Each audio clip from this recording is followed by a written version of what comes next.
नमस्कार, आप देख रहे हैं न्यूज वन इंडिया। मैं हूं आपके साथ उन्नति भटनागर। बुलेटिन की शुरुआत करेंगे और बात करेंगे आपके पंजाब की, जहां पटना से सबसे पहले बड़ी खबर। बिहार सीएम नीतीश कुमार से मिले हैं दिल्ली के मुख्यमंत्री अरविंद केजरीवाल। दिल्ली सीएम केजरीवाल ने नीतीश कुमार से मुलाकात की है। पंजाब के मुख्यमंत्री भगवंत मान भी इस दौरान मौजूद रहे हैं। विपक्षी दलों की बैठक में आज शामिल होंगे केजरीवाल। तो ये बड़ी अपडेट, विपक्षी दलों की बैठक में आज शामिल होंगे दिल्ली के मुख्यमंत्री अरविंद केजरीवाल भी। आज विपक्ष एकजुट होने पर चर्चा करेगा, मंथन करेगा 2024 से पहले।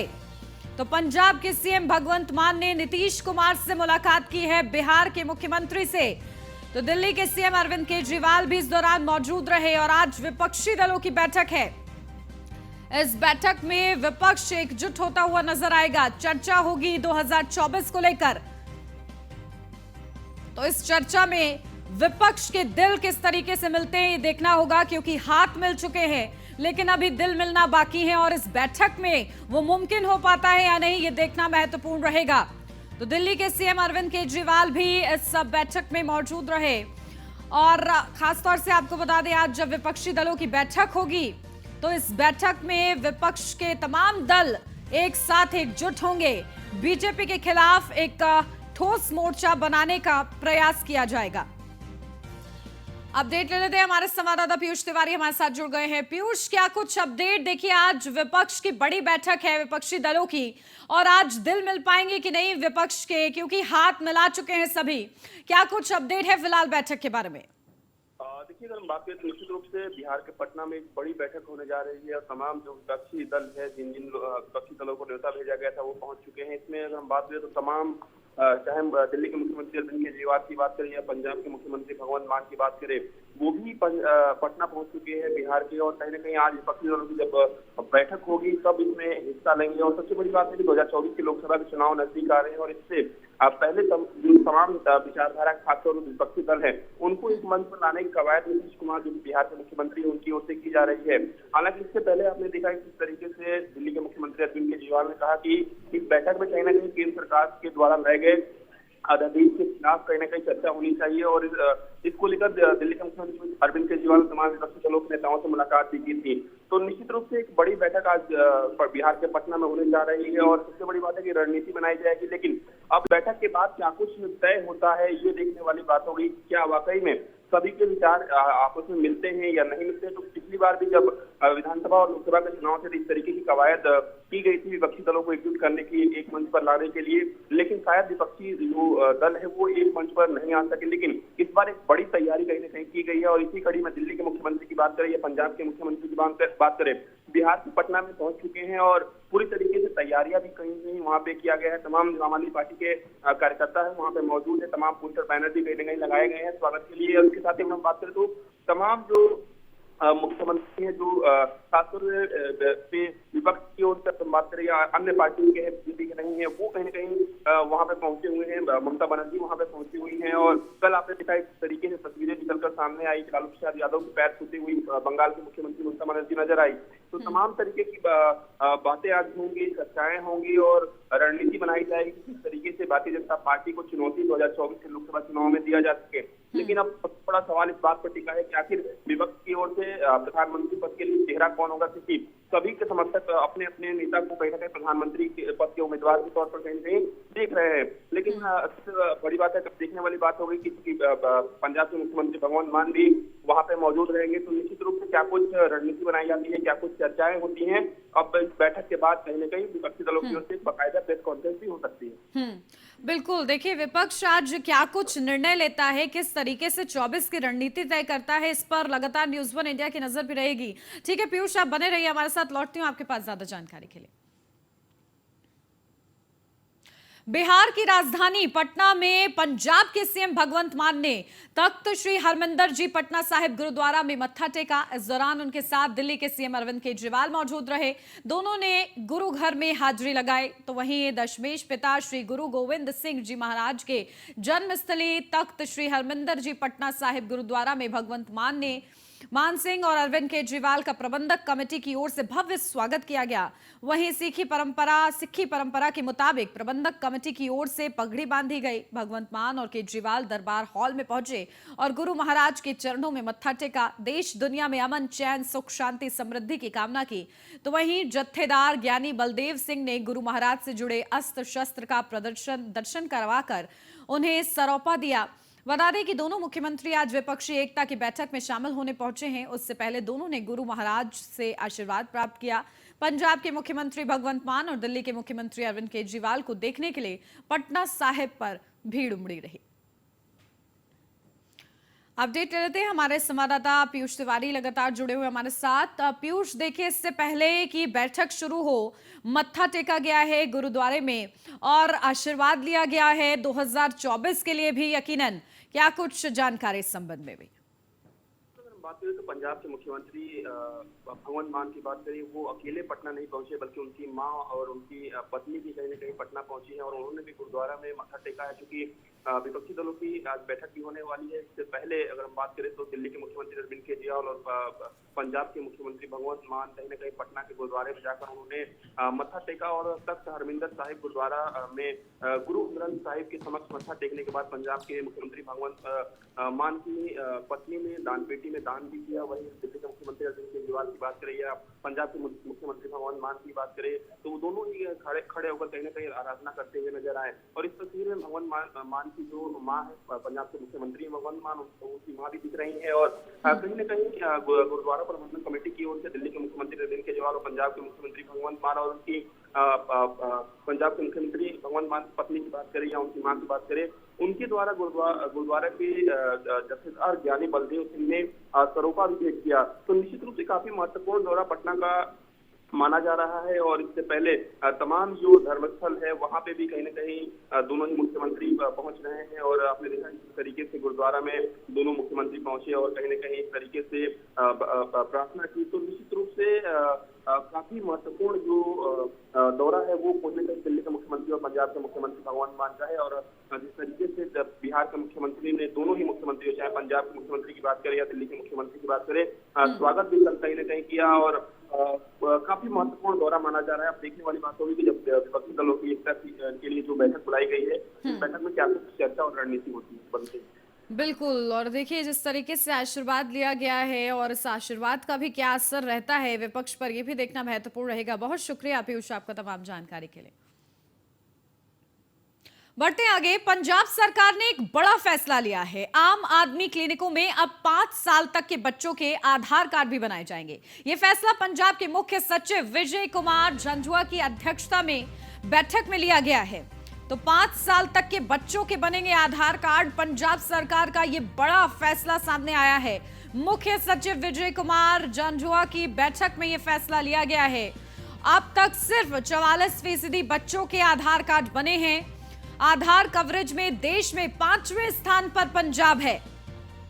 तो इसी के साथ अब ध्यान बच्चों के आधार बनाने पर केंद्रित है और इसी के साथ अब आम आदमी क्लिनिक में बनेंगे आधार कार्ड भी।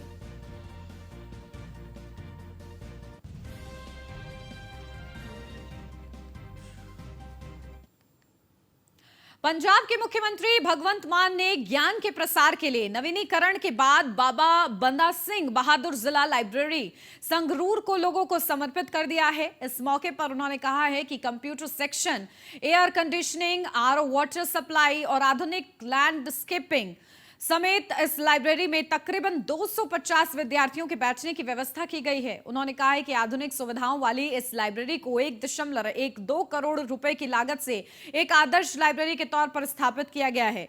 उन्होंने कहा है कि ऐसी 28 अन्य लाइब्रेरी अकेले संगरूर जिले में बनाई जाएंगी। मुख्यमंत्री ने कहा है कि आम आदमी को लाभ देने के लिए राज्य भर की लाइब्रेरी का इसी तर्ज पर नवीनीकरण किया जाएगा। विद्यार्थियों को आईएएस और पीसीएस समेत अन्य प्रतियोगी परीक्षाओं की मुफ्त कोचिंग देने के लिए पंजाब भर में 8 कोचिंग सेंटर खोले जाएंगे।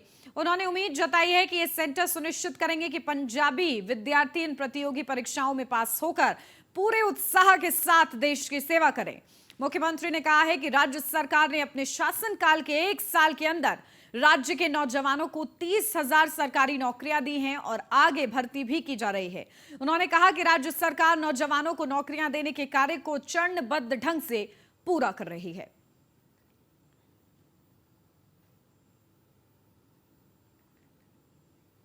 ਤੁਸੀਂ ਲਾਇਬ੍ਰੇਰੀ ਆਪ ਜਾ ਕੇ ਜ਼ਰੂਰ ਦੇਖੋ, ਤੁਸੀਂ ਖੁਦ ਜਾ ਕੇ ਦੇਖੋ ਦੋਨੇ ਸਟੋਰਾਂ ਤੇ ਦੋਨੇ ਫਲੋਰਾਂ ਤੇ ਬਹੁਤ ਅਪਡੇਟਡ ਹੈ ਔਰ ਲੇਟੈਸਟ ਕੰਪਿਊਟਰ, ਲੇਟੈਸਟ ਫਰਨੀਚਰ ਔਰ ਇੱਕ ਵਧੀਆ ਮਾਹੌਲ ਜਿਹੜਾ ਪੜ੍ਹਨ ਦਾ ਲਾਇਬ੍ਰੇਰੀ 'ਚ ਮਿਲਣਾ ਚਾਹੀਦਾ ਉਹ ਹੈਗਾ। ਸਰ ਇਹ ਮਾਡਲ ਪਿੰਡਾਂ 'ਚ ਵੀ ਲੈ ਕੇ ਜਾ ਹਾਂਜੀ 28 ਅਸੀਂ ਹੋਰ ਬਣਾਉਣੀਆਂ ਨੇ ਇਸੇ ਮਾਡਲ ਨੂੰ ਲੈ ਕੇ ਤੇ ਬਾਕੀ ਸਾਰੇ ਪੰਜਾਬ 'ਚ ਬਣਾ।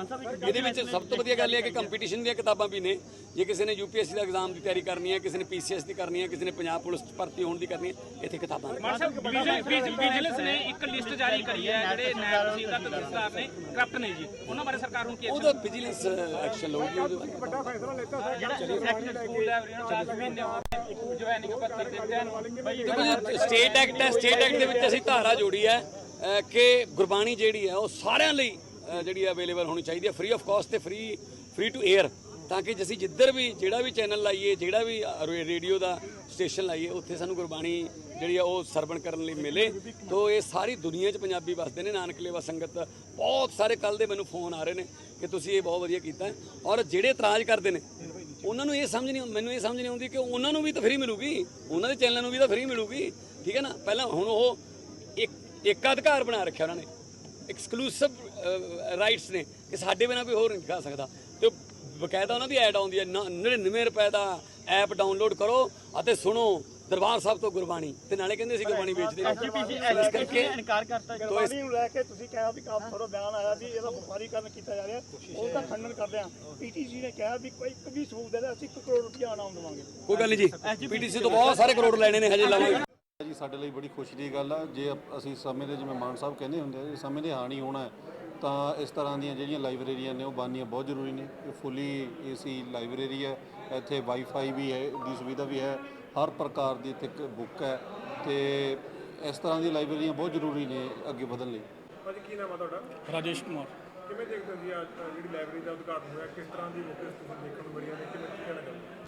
ਸਰ ਬਹੁਤ ਵਧੀਆ ਲਾਇਬ੍ਰੇਰੀ ਤਿਆਰ ਕੀਤੀ ਗਈ ਹੈ ਸਰ, ਸਾਰੀਆਂ ਬੁੱਕਸ ਇੱਥੇ ਅਵੇਲੇਬਲ ਨਹੀਂ ਹੈ ਸਰ, ਤੇ ਕੋਈ ਵੀ ਸਟੂਡੈਂਟਸ ਕਿਸੇ ਵੀ ਟਾਈਪ ਦਾ ਸਰ ਕਿਤੋਂ ਦਾ ਵੀ ਆ ਕੇ ਇੱਥੇ ਸਿੱਧੀ ਐਂਟਰੀ ਹੈ ਸਰ। ਲੱਗਦਾ ਕਿ ਇਸ ਤਰ੍ਹਾਂ ਦੀ ਲਾਇਬ੍ਰੇਰੀਆਂ ਹੋਰ ਪਿੰਡਾਂ 'ਚ ਬਣਨੀਆਂ ਚਾਹੀਦੀਆਂ ਨੇ? ਬਿਲਕੁਲ ਬਣਨੀਆਂ ਚਾਹੀਦੀਆਂ ਨੇ ਸਰ। ਮਾਨ ਸਾਹਿਬ ਨੇ ਅੱਜ ਵੀ ਕਿਹਾ ਸਰ ਕਿ ਇੱਦਾਂ ਦੀਆਂ 28 ਲਾਇਬ੍ਰੇਰੀਆਂ ਸਰ ਡਿਸਟ੍ਰਿਕਟ ਸੰਗਰੂਰ 'ਚ ਬਣਨਗੀਆਂ, ਸਾਰੇ ਪੰਜਾਬ 'ਚ ਬਣਨਗੀਆਂ, ਹੋਣੀਆਂ ਚਾਹੀਦੀਆਂ ਨੇ ਸਰ। ਬਲਕਿ ਤਾਈਓ ਅਵੇਅਰਨੈਸ ਆਏਗੀ ਸਰ ਸਟੂਡੈਂਟਸ ਦੇ ਵਿੱਚ, ਤਾਈਓ ਬੱਚੇ ਪੜ੍ਹ ਲਿਖ ਕੇ ਵੱਡੇ ਅਫਸਰ ਬਣਨਗੇ ਸਰ। ਕੀ ਨਾਮ ਹੈ ਤੁਹਾਡਾ ਜੀ? ਮੈਂ ਪ੍ਰੀਤਮ ਸਿੰਘ ਜੌਲ ਹਾਂ, ਮੈਂ ਐਡੀਸ਼ਨ ਡਿਪਟੀ ਕਮਿਸ਼ਨਰ ਸੰਗਰੂਰ ਤੋਂ ਰਿਟਾਇਰ ਹੋਇਆ ਹਾਂ। ਸਰ ਕਿਵੇਂ ਦੇਖਦੇ ਹੋ, ਤੁਹਾਡਾ ਬਹੁਤ ਲੰਮਾ ਤਜਰਬਾ ਰਿਹਾ ਹੈਗਾ, ਤੁਸੀਂ ਲੋਕਾਂ ਨੂੰ ਰਹੇ ਹੋ, ਤਾਂ ਇਹ ਜਿਹੜੀ ਲਾਇਬ੍ਰੇਰੀ ਸੰਗਰੂਰ ਦੇ ਵਿੱਚ ਖੁੱਲੀ ਆ, ਤੁਹਾਡੇ ਸਮੇਂ ਦੇ ਵਿੱਚ ਵੀ ਸੰਗਰੂਰ 'ਚ ਹੈਗੀ ਸੀ, ਹੁਣ ਕੀ ਬਦਲਾਅ ਦੇਖਿਆ, ਕੀ ਕਹਿਣਾ ਚਾਹੁੰਦੇ? ਜ਼ਮੀਨ ਅਸਮਾਨ ਦਾ ਬਦਲਾਵਾ। ਮੈਂ ਪਹਿਲੀ ਪੁਰਾਣੀ ਲਾਇਬ੍ਰੇਰੀ ਵੀ ਦੇਖੀ ਸੀ, ਹੁਣ ਵਾਲੀ ਇੰਨੀ ਕਮਾਲ ਹੈ, ਅਟਰੈਕਸ਼ਨ ਇਹਦੇ ਵਿੱਚ ਆ, ਕਿਤਾਬਾਂ ਦੀ ਕਲੈਕਸ਼ਨ ਬਹੁਤ ਜ਼ਬਰਦਸਤ ਆ, ਇੱਥੋਂ ਤੱਕ ਬੈਠਣ ਦਾ ਸਿਸਟਮ ਬਹੁਤ ਵਧੀਆ, ਬੱਚੇ ਵੀ ਸਿਆਣੇ ਵੀ ਬਹਿ ਸਕਦੇ ਆ, ਤੇ ਨਾਲੇ ਹਰ ਤਰ੍ਹਾਂ ਦੇ ਕੰਪੀਟੀਸ਼ਨ ਦੀਆਂ ਕਿਤਾਬਾਂ ਅਵੇਲੇਬਲ ਆ, ਪੜ੍ਹਾਈ ਸਟੱਡੀ ਦੀਆਂ ਕਿਤਾਬਾਂ ਅਵੇਲੇਬਲ ਆ। ਜਿਹਨਾਂ ਨੇ ਕਿਤਾਬਾਂ ਨਾਲ ਪਿਆਰ ਪਾ ਲਿਆ ਉਹ ਤਾਂ ਜ਼ਿੰਦਗੀ ਵਗੈਰਾ ਹੀ ਸਵਰ ਗਈ। ਦੇਖੋ ਅੱਜ ਕੱਲ੍ਹ ਕਿਤਾਬਾਂ ਖਰੀਦਣੀਆਂ, ਕਈ ਬੱਚੇ ਗਰੀਬ ਘਰ ਨੇ, ਉਹ ਬੱਚੇ ਇੱਥੋਂ ਆਪਦਾ ਸਿਲੇਬਸ ਦੀਆਂ ਵੀ ਕਿਤਾਬਾਂ ਪੜ੍ਹ ਸਕਦੇ ਆ। ਦੇਖੋ ਮੈਂ ਸੋਚਦਾ ਵੀ ਰਾਤ ਨੂੰ ਵੀ ਮਾਨ ਸਾਹਿਬ ਨੂੰ, CM ਸਾਹਿਬ ਨੂੰ ਰਿਕੁਐਸਟ ਕਰੋ ਜੀ ਰਾਤ ਦਾ, ਪਰ ਮੈਂ ਇੱਥੋਂ ਟਾਈਮ ਪੁੱਛਿਆ, ਮੈਨੂੰ ਟਾਈਮ ਨਹੀਂ ਪਤਾ। 8 ਤੋਂ 8 ਵਜੇ ਦਾ ਟਾਈਮ ਬਹੁਤ ਹੁੰਦਾ, ਜਾਂ ਦੂਜੇ ਕੰਮਾਂ ਤੋਂ ਬਚ ਕੇ ਅਗਲਾ ਕਹਿੰਦਾ ਯਾਰ ਉੱਥੇ ਨਾ ਠੰਡੇ ਥਾਂ ਬੈਠੀਏ, ਨਾ ਕਿਤਾਬਾਂ ਪੜ੍ਹੀ, ਸੰਗਤ ਚੰਗੀ ਕਰੀਏ, ਡਿਸਕਸ਼ਨ ਚੰਗੀ ਹੋਊਗੀ ਤੇ ਚੰਗੀਆਂ ਗੱਲਾਂ ਸਿੱਖੂ। ਯਾਰ ਮਨੁੱਖ ਦੀ ਸੇਵਾ ਕਰਨਗੇ ਜਿੰਨੇ ਤੋਂ ਕਰਕੇ, ਡਿਸਕਸ਼ਨ ਕਰਕੇ, ਕੰਪੀਟੀਸ਼ਨ ਵਾਲੇ ਕੰਪੀਟੀਸ਼ਨ ਦੀ ਤਿਆਰੀ ਕਰਨਗੇ। ਹਰ ਤਰ੍ਹਾਂ ਦੀ ਬੁੱਕਸ ਅਵੇਲੇਬਲ ਆ, ਜਿਹੜਾ ਸਟੱਡੀ ਕਰ ਰਿਹਾ ਉਹ ਚੰਗੇ ਨੰਬਰ ਲੂ। ਇੱਥੇ ਅਵੇਲੇਬਲ ਕਿਤਾਬਾਂ ਹੈਗੀਆਂ, ਨਵੀਂ ਕਿਤਾਬ ਖਰੀਦਣ ਦੀ ਲੋੜ ਨਹੀਂ, ਇੱਥੇ ਪੜ੍ਹ ਸਕਦਾ, ਚੰਗੀ ਸੰਤ ਡਿਸਕਸ਼ਨ ਕਰ ਸਕਦੇ ਇੱਕ ਦੂਜੇ ਸਟੂਡੈਂਟਸ ਨਾਲ ਰਲ ਕੇ ਨਾ। ਇਹ ਬਹੁਤ ਵਧੀਆ ਲਾਇਬ੍ਰੇਰੀ ਬਣੀ। ਮਤਲਬ ਚੰਡੀਗੜ੍ਹ ਦੀਆਂ ਲਾਇਬ੍ਰੇਰੀਆਂ ਦੇਖੀਆਂ, ਮਤਲਬ ਮੁਕਾਬਲੇ 'ਚ ਆ ਰਿਹਾ, ਐਡੇ ਵਧੀਆ ਸ਼ਹਿਰ ਦੀਆਂ ਵੀ ਲਾਇਬ੍ਰੇਰੀਆਂ ਉਹਦਾ ਮੁਕਾਬਲੇ ਕਰ ਰਹੀਆਂ। ਇਹ ਤਾਂ ਦੁੱਖ ਤੋਂ ਰੋਗ ਤੋੜ ਤੇ ਇੱਥੇ ਦੇ CM ਸਾਹਿਬ ਨੇ ਬਹੁਤ ਅੱਛਾ ਕੀਤਾ। ਮੱਲੋ ਮੱਲੀ ਜੀ ਕਰੂ, ਅਗਲਾ ਕਹਿੰਦਾ ਯਾਰ ਉੱਥੇ ਲਾਇਬ੍ਰੇਰੀ ਬੈਠੀਏ, ਨਾਲੇ ਪੜ੍ਹਾਈ ਕਰੀਏ, ਹੈ ਅੱਛੀ ਗੱਲ ਕੀਤੀ। ਸੋਹਣਾ ਸ਼ਹਿਰ ਦੀ, ਜਿਵੇਂ ਬਨਾਸਰ ਬਾਗ ਇੱਥੇ ਦਾ ਮਸ਼ਹੂਰ ਆ, ਹੁਣ ਲਾਇਬ੍ਰੇਰੀ ਦਾ ਨਾਮ ਆਇਆ ਕਰੂ ਯਾਰ ਬਨਾਸਰ ਬਾਗ ਤੋਂ ਬਾਅਦ ਆ ਚੱਲੀਏ ਯਾਰ ਉੱਥੇ ਸਟੱਡੀ ਕਰੀਏ, ਬੱਚੇ ਵੀ ਆਉਣਗੇ, ਸਿਆਣੇ ਵੀ ਆਉਣਗੇ, ਬਹੁਤ ਅੱਛੀ ਇਹਦਾ। पंजाब की भगवंत मान सरकार भ्रष्टाचार के खिलाफ पूरी तरह एक्शन मोड में है। विजिलेंस ब्यूरो ने राज्य भर की तहसीलों की जांच के बाद अपनी रिपोर्ट मुख्यमंत्री को भेज दी है, जिसमें विजिलेंस ने 48 लोगों के नाम का खुलासा किया है जो भ्रष्टाचार में संलिप्त हैं। इनमें तहसीलदार, नायब तहसीलदार और उनके एजेंट अर्जी नवीस शामिल हैं। विजिलेंस ने अपनी रिपोर्ट में लिखा है कि खुलेआम एजेंटों के माध्यम से तहसीलों में रिश्वतखोरी का धंधा चल रहा है। भ्रष्टाचार का यह धंधा कोड वर्ड के जरिए चलाया जा रहा है। तो वहीं वसीका नवीस और अर्जी नवीस रजिस्ट्री पर कोड वर्ड डाल देते हैं और उसी के मुताबिक तहसील में दिन भर हुई कलेक्शन का हिस्सा शाम को तहसीलदार के पास पहुंच जाता है। विजिलेंस ने अपनी रिपोर्ट में कहा है कि तहसीलों में जाकर सरकार के खजाने को चूना लगाया जा रहा है। शहरी क्षेत्र की संपत्तियों को ग्रामीण क्षेत्रों में दिखाकर और कमर्शियल संपत्तियों को रिहायशी दिखाकर उनकी रजिस्ट्रियां की जा रही हैं। इससे सरकार को खासा राजस्व घाटा हो रहा है। यह सारा खेल तहसील अपने एजेंटों के माध्यम से कर रहे हैं। गैर कानूनी कॉलोनियों के नाम पर भी बड़ा खेल हो रहा है। मोटी रकम वसूल कर बिना एनओसी के रजिस्ट्रियां की जा रही हैं। यहां तक कि जो कॉलोनियां अधिकृत हैं वहां पर प्लॉट लेने वालों को एनओसी का डर दिखाकर उनसे रिश्वत ली जा रही है।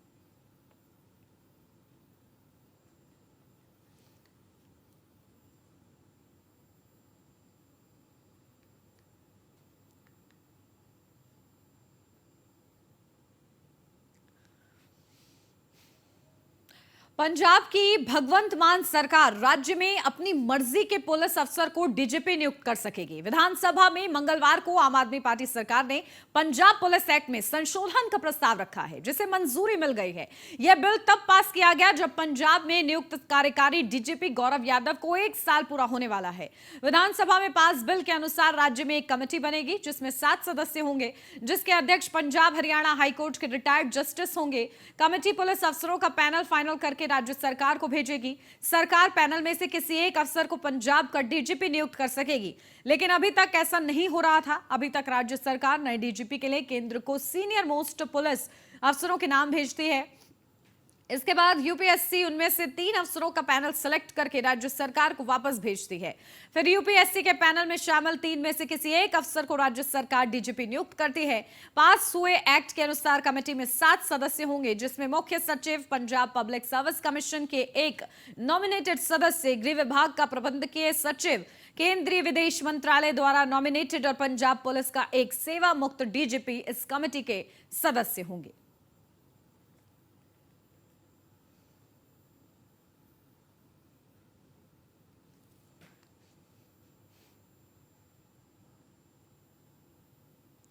पंजाब सरकार ने अधिकारियों और कर्मचारियों के लिए नेशनल हाईवे पर पड़ने वाले टोल को फ्री कर दिया है। सरकार ने अपने आदेश में कहा है कि एग्जीक्यूटिव इंजीनियर, एसडीओ, जी पटवारी, जिलेदार, डिप्टी कलेक्टर, वाटर रिसोर्स को अब टोल टैक्स नहीं देना पड़ेगा।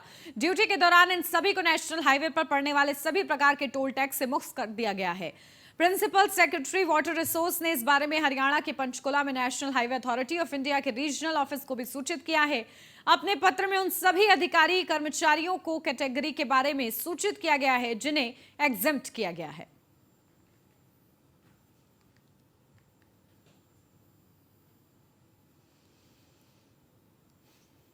तो अधिकारियों और कर्मचारियों को अब टोल नहीं देना होगा। राज्य सरकार ने यह बड़ा तोहफा कर्मचारियों के लिए और अधिकारियों के लिए दिया है।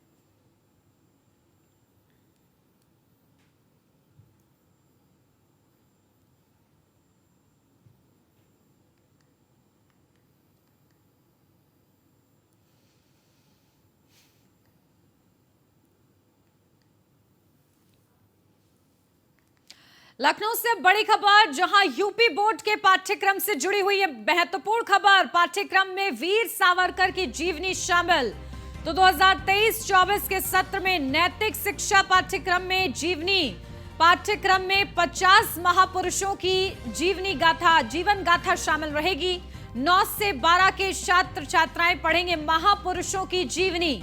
यूपी बोर्ड शासन के पास भेजा गया था प्रस्ताव, तो अब सावरकर के बारे में पढ़ेंगे यूपी के स्टूडेंट्स। ये बड़ी अपडेट इस बीच हम आपको बता दें, जहां महत्वपूर्ण इस संबंध में प्रस्ताव भेजा गया था जिसको मंजूरी मिली है। अब पाठ्यक्रम में वीर सावरकर की जीवनी शामिल है।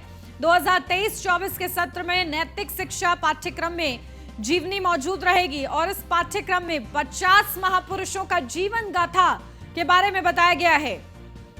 तो 9वीं से 12वीं के छात्र छात्राएं महापुरुषों की जीवनी को पढ़ सकेंगे। यूपी बोर्ड शासन के पास प्रस्ताव भेजा गया था। तो बड़ा निर्णय, अब सावरकर के बारे में यूपी के स्टूडेंट्स पढ़ पाएंगे। तो ये बड़ा कदम माना जा रहा है, जहां जिन्होंने देश को आजादी दिलाने में देश के लिए अहम योगदान दिया है, उनका जीवन आज के समय में जो बच्चे हैं उनको प्रोत्साहित करने के काम आएगा। और इसी उद्देश्य के साथ इस प्रस्ताव को तैयार किया गया था और यूपी बोर्ड शासन को ये प्रस्ताव भेजा गया था। अपडेट लेते हैं, हमारे संवाददाता एसके वाजपेयी हमारे साथ जुड़ गए हैं। एसके, देखिए ये बड़ा फैसला लिया गया है, अब 50 महापुरुषों के जीवन गाथा छात्र छात्राएं पढ़ सकेंगे। क्या कुछ इसके महत्वपूर्ण बिंदु रहने वाले हैं? बिल्कुल निश्चित तौर पर अगर हम देखें तो पहले ही उत्तर प्रदेश भारतीय जनता पार्टी ने जब 2022 के इलेक्शन लड़ा था, उस दौरान ही उनकी तरफ से वादा किया गया था कि 50 महापुरुष ऐसे होंगे जिनकी जीवनी के बारे में छात्रों को पढ़ाया जाएगा। उस पाठ्यक्रम को उत्तर प्रदेश बोर्ड के पाठ्यक्रम में लागू किया जाएगा, जिसमें वीर सावरकर, चंद्रशेखर आजाद, अरविंद घोष, नाना साहेब, पीसी रमन, बेगम हजरत महल पार्क जैसे महापुरुष और स्वतंत्रता संग्राम सेनानी शामिल है। हालांकि ये कक्षा 9 से लेकर 12 तक के छात्र छात्राएं होंगे जिनकी जीवनी पढ़ाई जाएगी, जिसको लेकर जो उत्तर प्रदेश शिक्षा परिषद है उसकी वेबसाइट पर भी इनकी जीवनी के बारे में डिटेल्स डाल दी गई है। और साथ ही साथ जो पाठ्यक्रम है जो अब लागू होगा इन विद्यालयों में, उसके पाठ्यक्रम की जानकारी भी दे दी गई है। हालांकि यूपी बोर्ड की तरफ से शासन को ये प्रस्ताव भेजा गया था, जिस प्रस्ताव पर उत्तर प्रदेश शासन ने अपनी मंजूरी दे दी थी और इंतजार हो रहा था कि कब इस पाठ्यक्रम को लागू किया जाएगा। क्योंकि अब ये पाठ्यक्रम लागू होने जा रहा है तो सीधे तौर पर इसी सत्र से, मतलब ये जो जुलाई सत्र चल रहा है, इसी सत्र से ये पाठ्यक्रम अब प्रदेश भर के सभी विद्यालयों में लागू होगा। कक्षा 9 से लेकर 12 तक के जो विद्यार्थी हैं वो इस पाठ्यक्रम को पढ़ सकेंगे। तो सीधे तौर पर जहां लगातार कहीं न कहीं इस तरीके की चीजें चल रही थी कि इस पाठ्यक्रम को लेकर सवाल खड़े हो रहे थे, बहुत सारे विवाद भी हुए। हालांकि अब उत्तर प्रदेश शिक्षा परिषद की तरफ से ये पाठ्यक्रम लागू कर दिया गया है और इसी सत्र से ये पाठ्यक्रम पूरे प्रदेश भर के विद्यालयों में पढ़ाया जाएगा। बिल्कुल। अभी देखिए प्रतिक्रियाएं जब इस पूरे मामले पर आएंगी, क्योंकि कहीं ना कहीं विपक्ष इसको लेकर पहले भी विरोध कर चुका है, एसके खास तौर से कांग्रेस, तो किस तरीके से फिलहाल अभी कोई प्रतिक्रिया नहीं मिली क्या अभी? बिल्कुल, चूंकि अब ये पाठ्यक्रम लागू हो चुका है और उत्तर प्रदेश में भारतीय जनता पार्टी की सरकार है और उनके संकल्प पत्र में ये वादा भी था और भारतीय जनता पार्टी की तरफ से कहीं न कहीं अपने वायदे को पूरा किया गया है जो वो पहले ही कर चुके थे। और अब जो चीजें हैं वो कहीं न कहीं कोशिश होंगी कि बेहतर ढंग से आगे बढ़ाई जाए और उसके जरिए से ही कहीं न कहीं ये चीजें आगे बढ़ाने की कोशिश भारतीय जनता पार्टी सरकार की होगी। बिल्कुल, तो देखिए ये महत्वपूर्ण और बड़ा कदम कहीं ना कहीं इसके माना जा रहा है। बहुत